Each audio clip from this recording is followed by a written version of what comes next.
Hi everybody, just a brief reminder as promised of the movements that we looked at in week 2 of the pain management programme. So you'll remember that this week we looked at movements that might energise us, that might bring a little bit of warmth and a bit of energy to the body. We talked about noticing what does come up when we do these movements, whether that's thoughts, emotions, physical sensations, and maybe the choices that we then make about the movement. So this week's all about experimenting again with these movements, and we'll discuss next week your experience in a bit more detail. So a reminder of the movements we looked at. We started off looking at really simple sitting and standing movement. We talked about that this is something that you can do at your own speed, using hands or not using hands, and noticing that feeling as we do a few repetitions of this movement.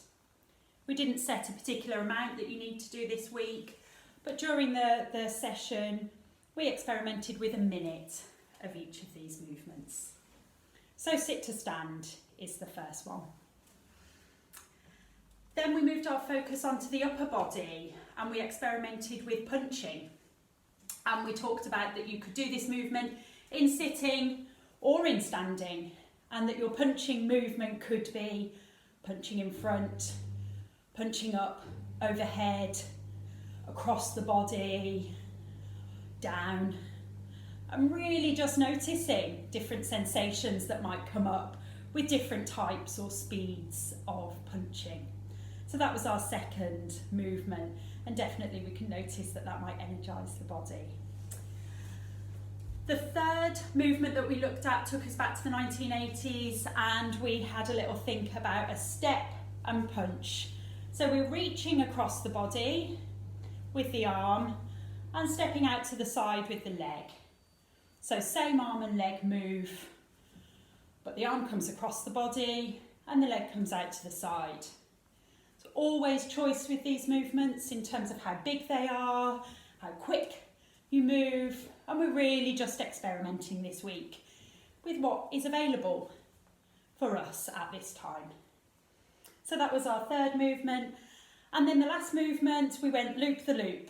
So with this movement we thought about both hands moving together, and we looped and looped, and we talked about that this movement might be quite small, focused, just the arms, or it could become much bigger.